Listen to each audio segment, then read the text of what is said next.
자, 우리 176페이지 지상권 봅시다. 우리 영물권, 지상권 봅시다. 지상권. 지상권은 영유물권이죠. 주로 사용 수익을, 주로 사용 가치를 목표로 하죠.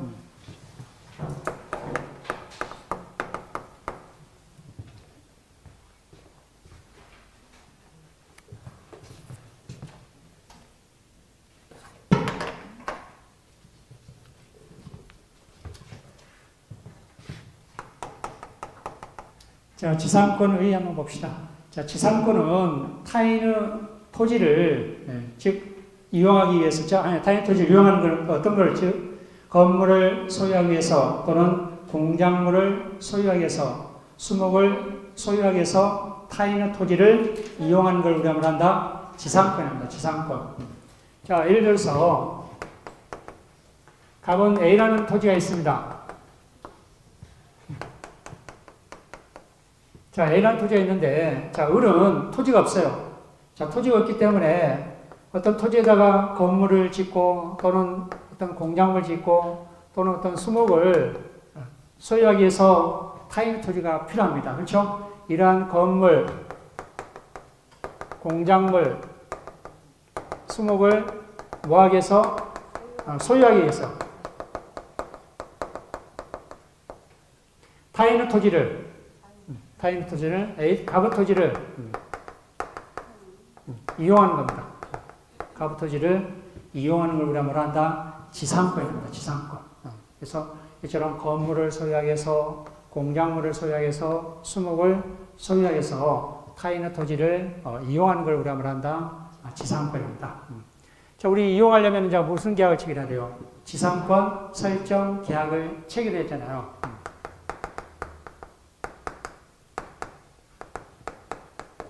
자, 지상권 설정 계약을 체결하게 되면은, 당연히 이제 갑은 뭘 해줍니까? 등기를 해주자, 등기. 그쵸? 지상권 설정 등기를 해줘야 됩니다. 우리 지상권은 등기를 해야 된다 했잖아요. 등기를 해주고. 자, 을은 자, 뭘 지고 가죠? 을은 지료를 지고 가요, 지료. 우리 토지 사용료를 뭐라 하는 거예요, 우리가? 지료. 그래서 지료를 지급합니다. 자, 이 지료지급은 등기가 없으면요, 등기를 해야 됩니다. 그래야만이 받을 수 있는 거예요. 만약에 등기가 없다, 그럼 이건 무상이에요, 무상. 등기가 없으면 무상입니다. 자, 이 지료지급은 이 지상권의 성립 요소다, 성립 요소가 아니다. 성립 요소가 아닙니다. 그렇죠? 등기해야만이 뭐다? 지료를 지급해야 됩니다. 지료를 지급하지 않는다 해서 지상권 설정 계약 지상권이 성립이 안 되냐? 성립이 된다 이거예요. 지료는 뭐다? 성립 요소가 아니다. 지료는 성립 요소 아닙니다. 자, 이게 우리가 이제 약정 지상권이에요. 약정 지상권.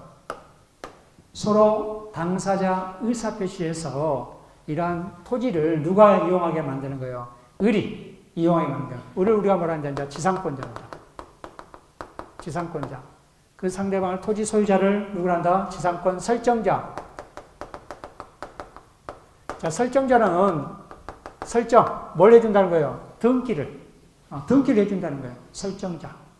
그래서 토지 소유자를 우리가 말한다? 지상권 설정자. 그 토지를 이용하는 사람을 한다? 지상권자. 이처럼 지상권 설정 계약을 체결하게 되면은 지상권자는 지료를 지급하고 또 지상권 설정자는 뭘 해줍니까? 등기를 해줍니다. 이로써 뭐다? 지상권이 성립되는데 이 지료 지급은 지상권의 성립 요소가 아니다는 거. 그래서 지료를 받으려면 뭐 해야 된다는 거예요? 등기를. 등기할 때 지료 얼마다라고 같이 등기를 해야 됩니다. 등기를 하지 않으면은 지료는 다 무상입니다. 무상. 그래서 등기도 하지 않으면 나중에 보다 지료 증감 청구를 못해요. 지료 증감 청구를 못한다고. 왜? 등기 안 하면 무상이니까. 그렇죠? 그 의미입니다. 자, 이게 이제 우리가 약정 지상권, 당사자 의사표시를 해서 뭐다? 저런 지상권 설정 계약을 체결하고 등기까지 마친 겁니다. 자, 이 경우에 있어서 우리 지상권자는 자, 병에게 자, 이러한 지상권에 있는 물건을 담보도 제공할 수 있고, 자, 지상권이 설정돼서, 자, 예를 들어서 우리 가구 토지에다가 뭘 지은 거예요? 건물을 지은 거예요. 그쵸? 건물을 지게 되면은, 건물 소유는 누굽니까? 이제? 을 소유잖아요. 그쵸? 을 소유가 됩니다. 또 이 공작물이라든지 수목을 소유자 누가 됩니까? 을이 됩니다. 을. 이처럼 이 지상권은 담보도 제공할 수 있고, 또 뭐다 할 수 있다? 양도도 가능합니다. 양도도 가능하고. 또 처분도 가능하다, 안 하다? 처분도 가능합니다. 담보 제공이라든지 양도라든지 처분도 가능하다. 자, 그러면은 토지 소유자 동의를 얻어야 된다. 지상권 설정자 동의를 얻어야 된다. 얻지 않아야 된다. 얻지 않고, 그렇죠? 동의를 얻지 않고 누구 동의? 여기서 가부 동의입니다. 그렇죠? 가부 동의를 받지 않고, 즉 지상권 설정자 동의를 받지 않고 얼마든지 보다 지상권자는 이 지상권에 보다 담보도 제공할 수 있고, 양도도 할 수 있고, 뭐 할 수 있다? 처분도 할 수 있다. 처분도 할 수 있다. 자, 이 규정은요, 강행 규정입니다. 강행 규정. 나중에 이제 전세권과 비교되니까 여기까지 알아둬요. 강행 규정입니다. 강행 규정. 자, 강행 규정이라면은, 자, 이 지상권을, 자, 지상권 설정 계약을 체결할 때 이 담보 제공할 수 없다. 또 이 지상권을 양도할 수 없다. 양도 처분할 가능. 임대. 양도할 수 없다. 임대할 수 없다. 라고 당사자 의사표시로 해서보다 적용을 배제할 수 있다. 없다. 없다. 이 강행 규정이니까. 없습니다. 강행 규정은 없다. 당사자 특약으로 배제할 수 있다. 없다.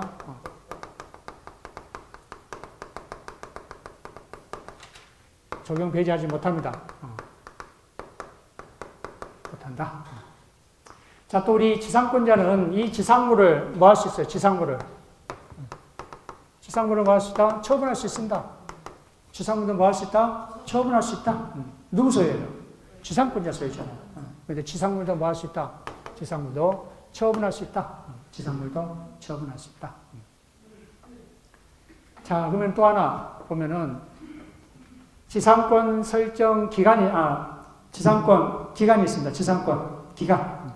자, 우리 건물은 기간이 얼마예요? 30년입니다. 자, 우리 책에 보면은 지상권의 존속기간 178페이지 한번 보시죠. 178페이지. 경고한 건물은 몇 년이다? 30년.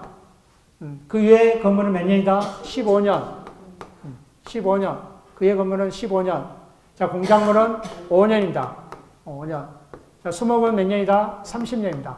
30년. 이처럼 지상권은 존속기간이 상당히 길지요. 경고한 건물은. 그렇죠?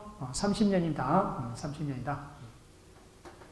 그래서 존속기간은 경고한 건물은 30년, 그 외의 건물은 15년, 공작물은 5년, 수목은 30년입니다. 30년. 자, 그러면은 이 존속기간이 만료되면은 이 지상권은 다시 갱신 청구할 수 있습니다. 그렇죠? 자, 갱신, 기간 만료로 인해서 자, 갱신 청구했습니다. 갱신 청구. 지상권자가 기간이 만료됐기 때문에 다시 이 목적물을 뭐 해야 되기 때문에 소유해서 뭐 영업을 한다든지 뭐 한다든지 해야 되기 때문에 다시 갱신하자라고 갱신 청구했는데 지상권 설정자가 갑이 거절합니다. 거절. 자, 거절하면은 뭘 청구할 수 있어요? 이 지상물을 그러면 너가 매수해. 지상물 매수 청구를 할 수 있습니다. 지상물 매수 청구.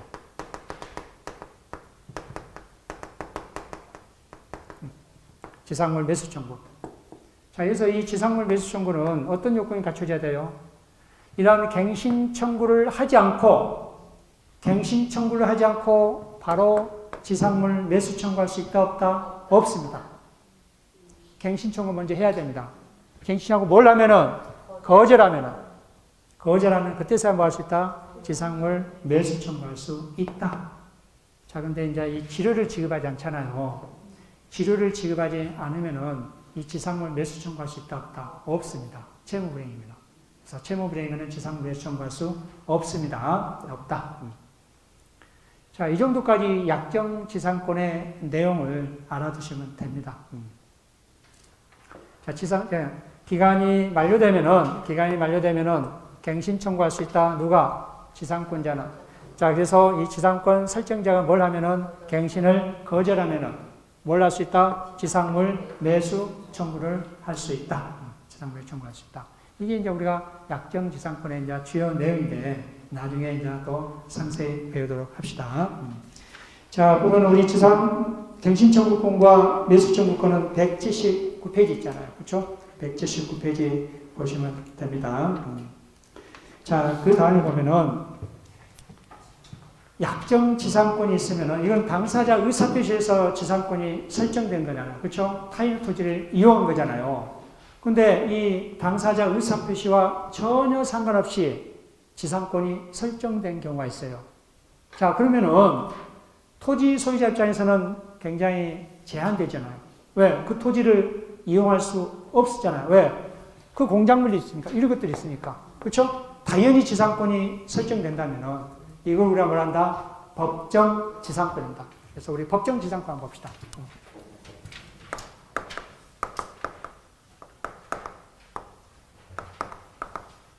법정 지상권.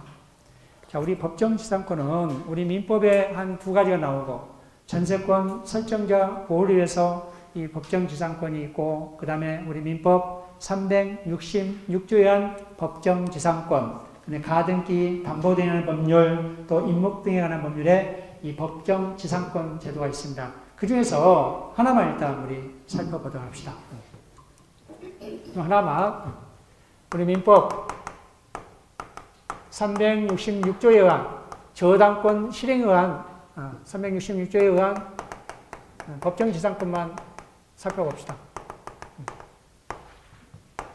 여러 법정 지상권이 있는데 그중 한 가지만 살펴봅시다. 366조, 즉 저당권 실행. 저당권 실행에 의해서 이 법정 지상권이 성립된 경우가 있어요. 저는 약정 지상권은 당사자 의사표시에서 이 지상권이 설정되지만은 이 법정 지상권은 당사자 의사와 전혀 상관없이 당연히 법률의 규정에 의해서 지상권이 설정된 겁니다. 이게 법정 지상권입니다. 이게 366조에 한 법정 지상권입니다. 자, 예를 한번 들어봅시다. 자, 갑이 X 건물과 Y 토지 동일한 소유자입니다. X 토지와 X 건물과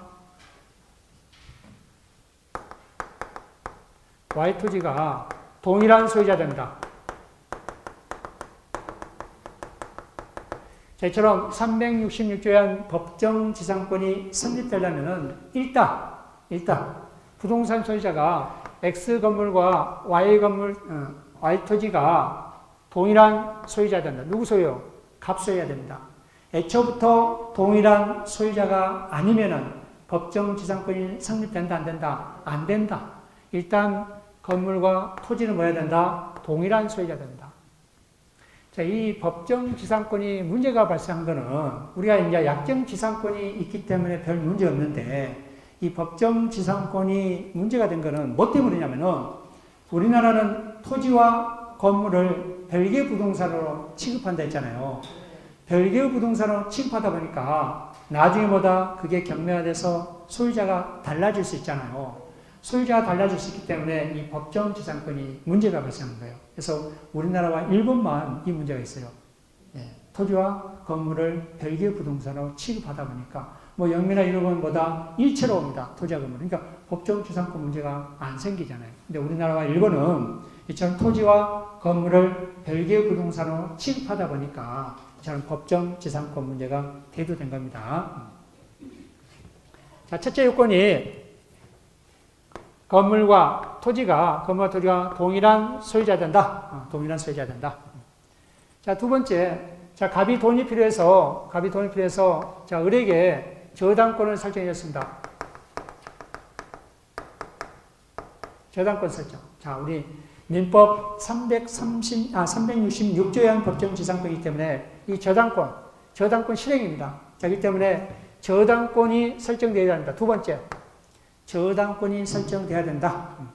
자, 이것과 이 사유가 다릅니다. 그래서 토지와 건물이 달라진 원인이 보면은 이 저당권 설정으로서냐, 아니면은 매매라든지, 아니면은 강제경매라든지 다릅니다. 그게 이제 나중에 우리가 배울 때 관습법상 법정지상권입니다. 이 구별할 때 관습법에 의해서 인정되는 거. 자, 이건 우리 민법 366조에서 인정되는 겁니다. 그래서 나중에 이제 그 구별을 해야 되는데, 일단 우리 366조에 한 법정지상권은 뭐 해야 된다? 저당권이 설정돼야 된다. 자, 저당권이 설정되어 있으면은 366조에 한 법정지상권입니다. 매매라든지 교환이라든지 이로 인해서 토지와 건물이 달라지잖아요. 이거는 366조에 한 법정지상권이 아니라 아까 관습법상 법정지상권입니다. 무슨 말 아시죠? 일단은 366조에 한 법정지상권은 저당권이 설정돼야 된다는 거. 자, 이 저당권 설정이 X 건물만 저당권이 설정되든 Y 건물만 저당권이 설정되든 아니면은 Y 건물, X 토지와 X 건물과 Y 건물 둘 다 저당권이 설정되든 아무런 상관이 없습니다. 아무튼 하나는 최소한 뭐 해야 된다? 저당권이 설정돼야 됩니다. 둘 다 저당권이 설정되든 하나만 저당권이 설정되든 일단은 뭐다? 저당권이 설정돼야 됩니다. 저당권이 설정돼야 된다. 자, 이 저당권 설정의 기준에서 이걸 기준해서 저당권 설정 기준에서 저당권 설정 당시에, 자, 여기서 갑이 이러한 토지와 건물이 있단 말이에요. 이게 갑, 그렇죠? 갑의 토지와 건물이 있는 겁니다. 건물. 자, 이 토지와 건물을 이용해서 돈을 빌린 거예요. 누구한테?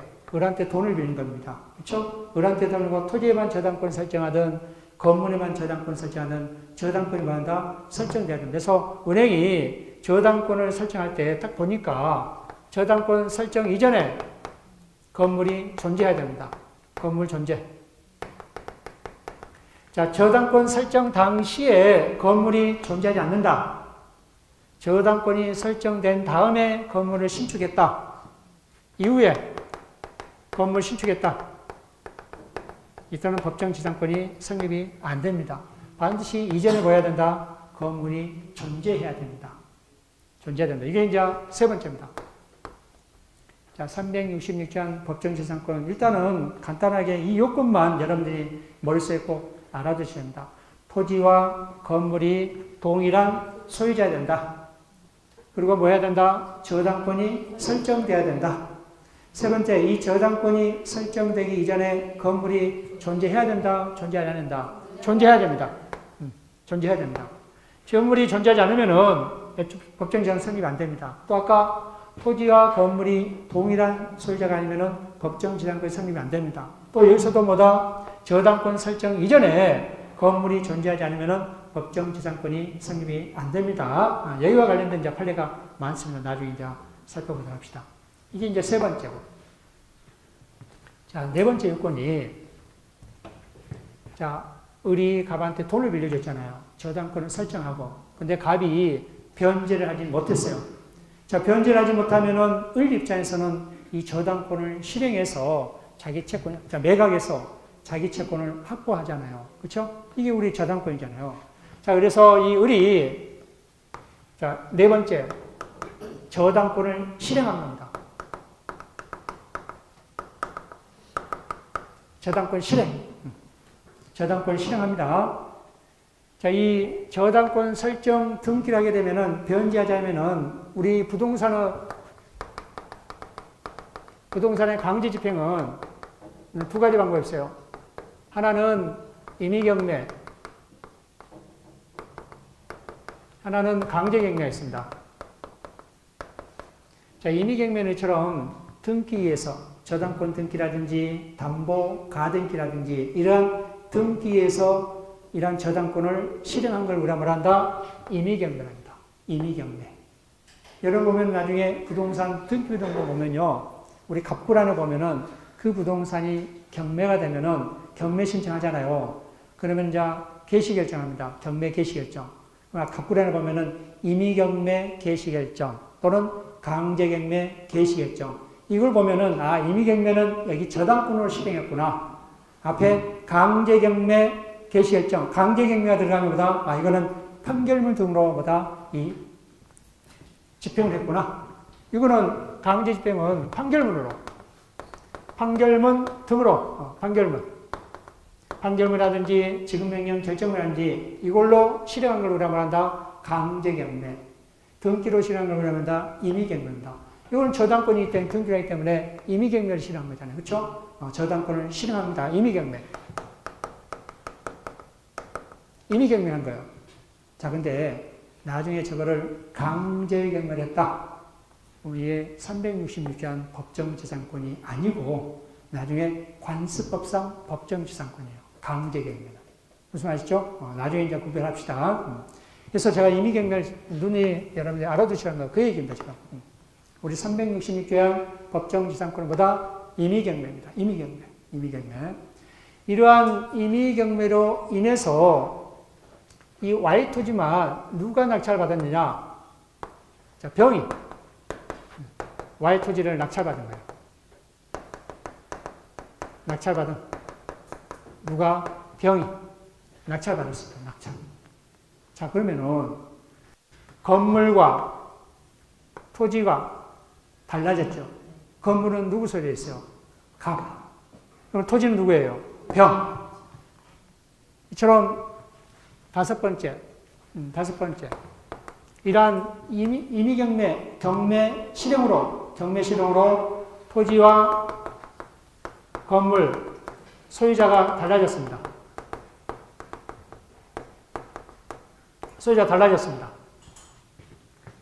자, 그러면은 이 갑은 계속적으로 이 건물 자기 소유잖아요. 이제 누구 소유의 토지가? 병이잖아요. 병 토지를 이용할 수 있느냐 이거예요.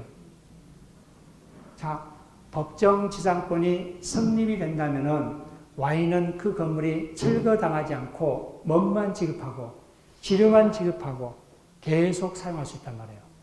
병 입장에서는 나는 이 토지를 낙찰받아서 개발을 해서 뭔가 하려고 했는데 법정지상권이 딱 성립해버리면 자기 토지 이용할 수 있어요? 없어요. 이게 이 법정지상권이 성립이 된다면 이 경매받을 때 잘 안 받으려고 한단 말이에요. 이처럼 강제적으로 당사자 의사표시에서 지상권이 설정된 게 아니라 강제적으로, 그렇죠? 강제적으로 지상권이 설정된 거예요. 이걸 우리가 뭐한다? 법정지상권이랍니다. 가장 대표적인 게 우리 이제 366조에 의한 법정지상권.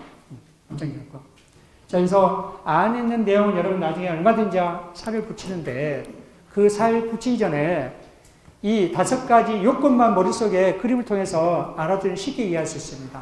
자, 다시 한번 봅시다. 우리 366조의 법정지상권, 즉 저당권 실행한 법정지상권이 성립되려면, 즉 그 건물이 철거당하지 않고 계속 그 토지를 이용하려면 어떤 요건이 갖춰져야 되냐? 자, 첫 번째, 처음부터 토지와 건물이 동일한 소유자가 된다. 애초부터 동일한 소유자가 아니면 법정지상 성립이 안 됩니다. 동일한 소유자가 된다. 두 번째, 저당권이 설정돼야 된다. 그 저당권은 토지의 저당권이 설정되든 건물에만 저당권이 설정되든 공동담보에서 저당권이 설정되든 아무런 상관이 없습니다. 일단 무조건 저당권이 설정돼야 됩니다. 그렇죠? 자, 세 번째, 이 저당권 설정을 기준으로 해서 그 이전에 이미 건물이 뭐 해야 된다? 존재해야 된다. 건물이 존재하지 않는다면요. 저당권이 설정된 다음에 건물을 신축했다면요. 법정지상권이 성립하기 때문에 이 건물은요. 신축된 건물은 철거를 구할 수 있어요. 토지 소유자가. 그렇죠? 그래서 이 저당권 설정 이전에 뭐 해야 된다? 건물이 존재해야 된다. 존재해야 된다. 자, 네 번째. 이제 돈을 갚지 않으니까 이제 저당권은 뭐 해야 돼요? 실행해야 된다. 이때 우리 저당권 실행은 무슨 경매를 한다? 임의경매를 합니다. 임의경매. 자, 임의경매 신청해서 이제는 이제 토지와 건물이 이제 달라진 거예요. 소유자가. 처음에는 동일한 소유자였잖아요. 토지와 건물 소유자가 달라졌습니다. 자, 이때 건물 소유자는 그 토지를 이용할 수 있느냐예요. 이러한 요건이 갖춰졌으면 그 토지를 이용할 수 있다. 뭔만 지급하고 지료만 지급하고. 그 지료는 어떻게 결정하냐? 나중에 법원을 통해서 결정합니다. 서로 합의가 안 되면. 그렇죠? 법원을 통해서 결정합니다. 이처럼 366조의 법정지상권은, 자, 그렇기 때문에 이 병은 법정지상권이 성립이 된다면은 자기 토지를 이제 마음대로 이용할 수가 없는 거예요. 아까 우리 존속기간 있죠? 그런 존속기간 내까지 치료만 받고 뭐 해야 됩니까?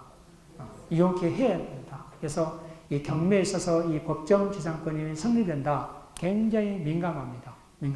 그래서 우리나라는 토지와 건물을 별개 부동산으로 취급하다 보니까 이런 문제점이 생깁니다. 그래서 법정지상권 이렇게 알아두시기 바랍니다.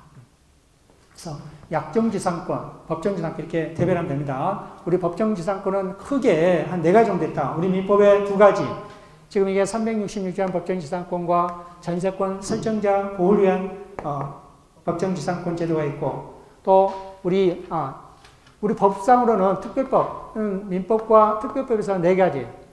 가등기 담보등이라는 법률이 있고, 그 다음에 임목등이라는 법률이 있고, 그 다음에 이제 관습법으로 뭐가 있다? 이제 관습법상 법정지상권이 있습니다. 법정지상권. 자, 이제 또 하나는 조금 전에 우리 관습법상 법정지상권. 이제 관습으로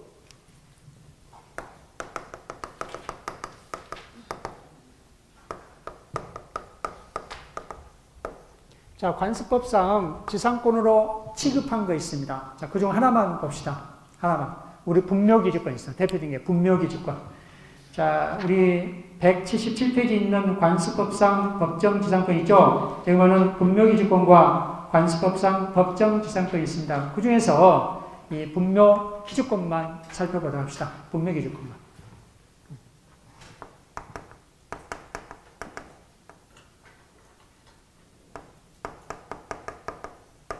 자, 분묘기지권. 자, 우리 분묘기지권은, 자, 이 관습법에 의해서 지상권처럼 소유권을 취득하는 방법이 이제 이 분묘기지권이 있습니다. 분묘기지권. 자, 이 분묘기지권은 이 취득 방법이 3가지가 있어요. 3가지. 취득 방법. 3가지. 자, 첫 번째가 보면은, 자, 갑토지입니다. 자, 갑토지인데, 을이 분묘 설치자입니다. 누구 동의를 얻어서, 가부 동의를 얻어서, 승낙을 얻어서, 가부 승낙하에 뭘 합니까? 분묘를 설치합니다. 분묘를 이렇게 설치합니다. 을이. 누구 승낙을 해서? 가부 승낙을 해서, 승낙을 해서 이 분묘를 취득하는 경우. 이때 을은 이 가부 토지를 이용하잖아요. 그렇죠? 그래서 지상권처럼 이 관습법에 의해서 취득한 걸 우리가 분묘기지권. 이게 이제 첫 번째 방법이고. 자, 이때 지료는 서로 당사자 의사표시를 하기 때문에 뭘로 정할 수 있어? 유상으로 할 수 있고, 그냥, 그래, 무상으로 이렇게 분묘를 설치하게끔 할 수 있잖아요. 유상으로 할 수 있고, 무상으로도 할 수 있습니다. 유상, 무상 다 가능합니다. 유상으로 할 수 있고, 무상으로 할 수 있다. 자, 두 번째입니다. 자, 갑토지에, 자, 승낙 없이, 이건 승낙이 있는 겁니다. 갑이 승낙 없이, 갑이 승낙이 없습니다. 20년간 소유의사로 평연, 공연하게 뭐 하면은 자주점유하면은, 그렇죠? 자주점유. 이때 의뢰원보다 분묘기지권을 취득합니다. 이게 우리가 말한다. 점유 취득시에 의한 분묘기지권이 해결된 거죠. 그렇죠? 취득시에 의한 분묘 기주권입니다. 취득시효.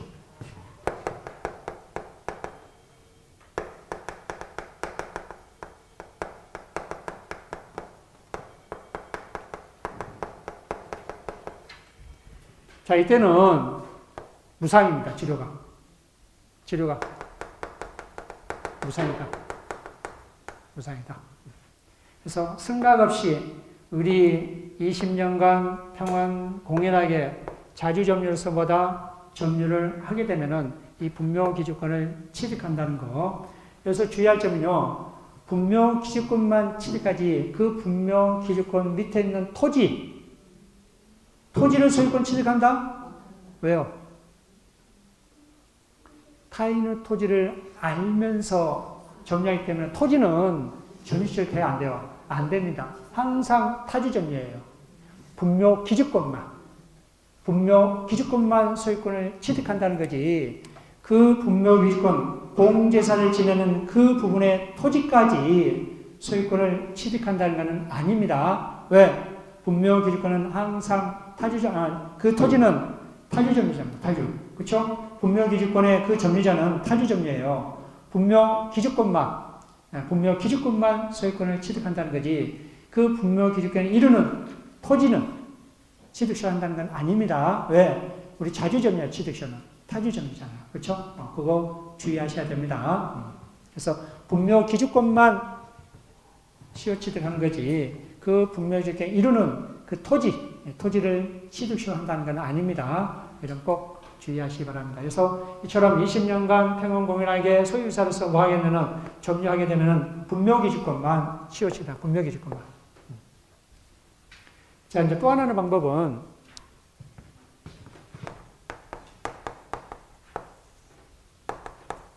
자, 갑 토지인데 먼저 갑이 분묘를 설치했습니다.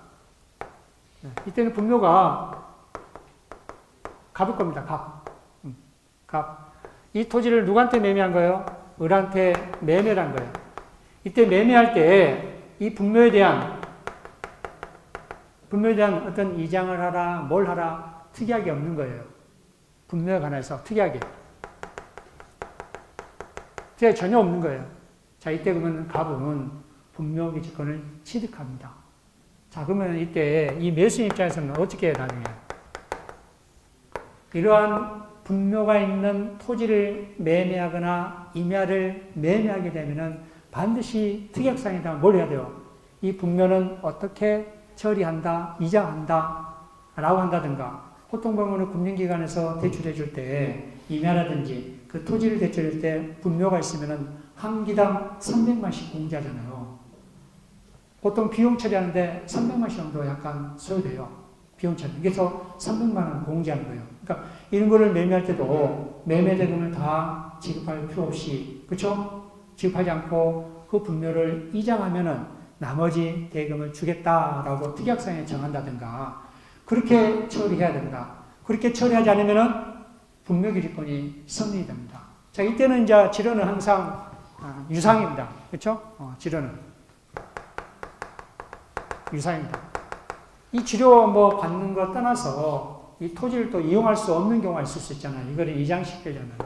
그렇죠? 그렇기 때문에 반드시 뭘 해야 된다? 이 매매, 분묘가 있는 이러한 토지라든지 임야를 매매할 때는 그 특약상에다가 분묘를 어떻게 할 것인가 반드시 정해둬야 된다는 거. 그렇지 않으면 이처럼 뭐다? 분묘기지권이 성립이 되어버린다.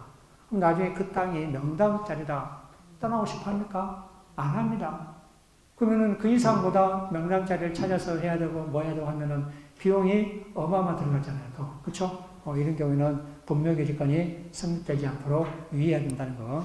자, 그래서 이제 우리 지금 장사 등해라는 법률이 2001년 1월 13일부터 아마 시행되는 13일 정확한 날짜가 하여튼 2001년 1월 경부터 시행됐었습니다. 이제 그 이후에는 이제 분묘기지권이 성립이 안 됩니다. 그 장사 등해라는 법률에서 처리할 수 있습니다. 그 분묘를.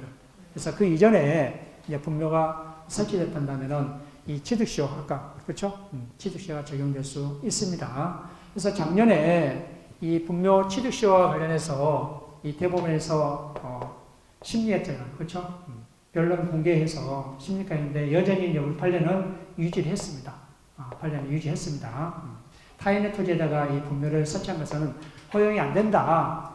근데 오래전부터보다 관습법이었다. 그렇죠? 오래전 관습법이었다. 그래서 결국은 우리는 대법원 판례가 변경하려고 그대로 존속시켰습니다. 여전히. 또 언젠가 또 시대가 변하면 이제 또 판례가 바뀌겠죠. 그렇죠? 그래서 이 관습법에 의해서 지상권이 취득 때는 분묘 기지권을 살펴봤다. 분묘 기지권은 크게 세 가지 취득 방법이 있다는 것도 간단히 알아두시기 바랍니다. 자, 이렇게 해서 이 지상권과 관련된 설명을 마치고 우리 그 다음에 보니까 지역권 한번 봅시다. 지역권. 자, 지역권도 매일년마다 시험이 나와요. 자, 근데 우리 실무와 전혀 상관이 없어요. 우리 실생활에 활용이 안 돼요. 그럼에도 불구하고 이 지상권이 문제가 계속 나오고 있다는 거. 근데 왜 그런지 모르겠죠. 이것도 이제 폐지하자는 말이 굉장히 말이 많습니다. 말이 많습니다. 네? 근데 이제 이 법 조문이 판례가 없어. 왜? 판례가 많이 있다는 거는 뭐예요? 다툼이 있고 많이 활용해야 되잖아요. 그래야 판례가 형성되는데 이 지역권 보면은 나중에 기본서 보면은 판례가 딸랑 하나인가 뭔가 있어요. 그것도 오래전에 판례가 없어요. 판례가. 그러니까 어디서 문제가 나와요? 법 조문에서. 그렇죠? 법 조문에서. 네, 법 조문도 몇 개 되지 않잖아요. 그렇죠? 그래서 이 지역권도 매년마다 문제가 나오니까 이 법 조문을 여러분들이 특히 잘 소화시켜야 됩니다. 그래서 지역권이 어떤 것이다 라고만 간단히 개념 설명만 합시다.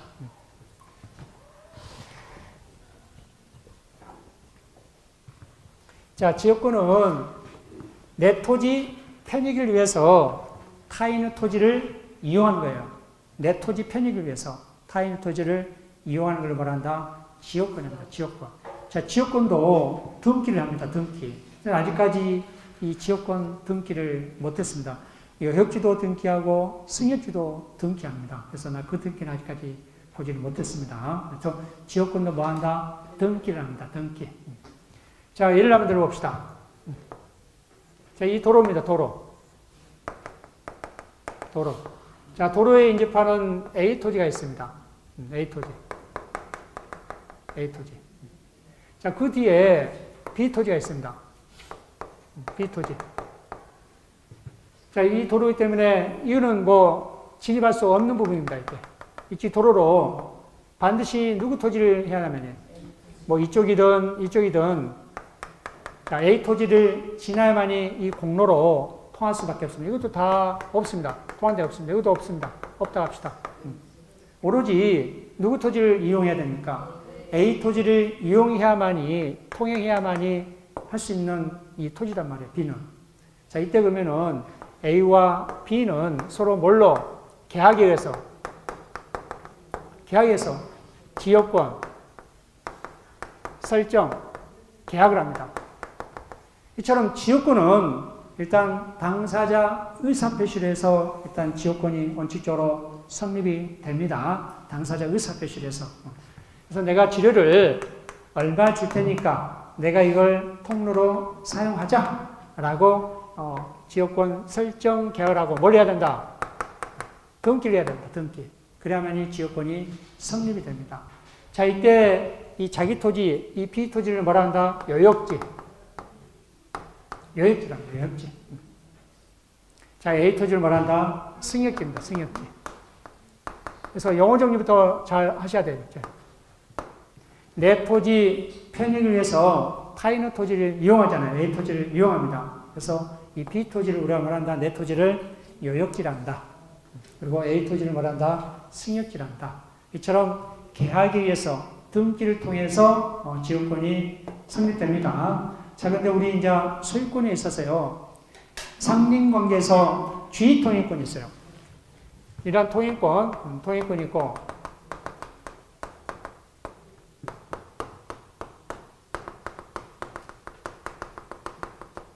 자, 상린관계에서 주의통행권이 있습니다.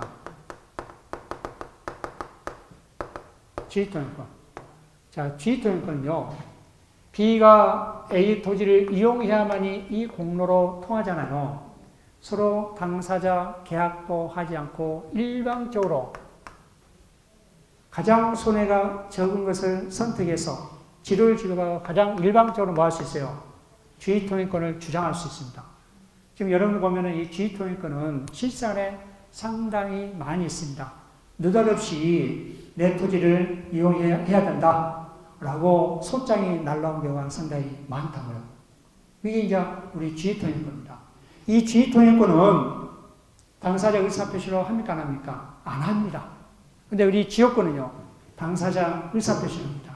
그래서 나중에 이제 우리 상린관계에서 이 지휘통행권, 이거 문제도 잘 나옵니다. 지휘통행권 문제도 잘 나와요.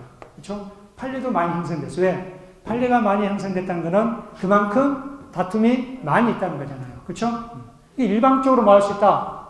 이용하게끔 가장 손해가 적은 것을 선택해서 일방적으로 통행할 수 있도록 법이 허용해 주고 있단 말이에요. 이게 이제 우리 지휘통행권입니다. 그래서 이 지역권과 지휘통행권이 다릅니다. 그래서 이 지휘통행권은 일방적인 의사표시에서 뭐다? 토지를 이용하는 것. 근데 지역권은 뭐예요?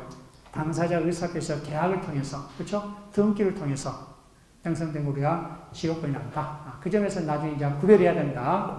그래서 지휘통행권, 우리 상린관계에서 주어지는 이 지휘통행권이 있고, 우리 물권인 토지, 지역권을 통해서 형성되는 것이 있습니다. 둘 다 이게 비교해서 여러분들 나중에 잘 알아두셔야 됩니다. 자, 이렇게 해서 지역권은 나중에 이제 뭐 상세하도록 하고, 지역권은 이렇게 개념 정리만, 이렇게 여역지, 내 토지를 여역지라고 상대방 토지를 말한다, 승역지란다. 그래서 지역권은 내 토지 뭘 위해서? 편익을 위해서, 그렇죠? 내 토지 편익을 위해서 타인의 토지를 이용한다. 자, 그럼 우리 통행권뿐만 아니라 뭐도 있을까요? 용수권. 자, 이 앞에 이게 예를 들어서 강이다 합시다. 강이면은, 자, 이 B는 농사를 지으려면은 이 강을 통해서 물을 끌어와야 되잖아요. 그렇죠? 어떤 개수시설이 있어야 되는, 개관시설이 해야 되는데 전혀 어림없고 A 토지를 이용할 수밖에 없습니다.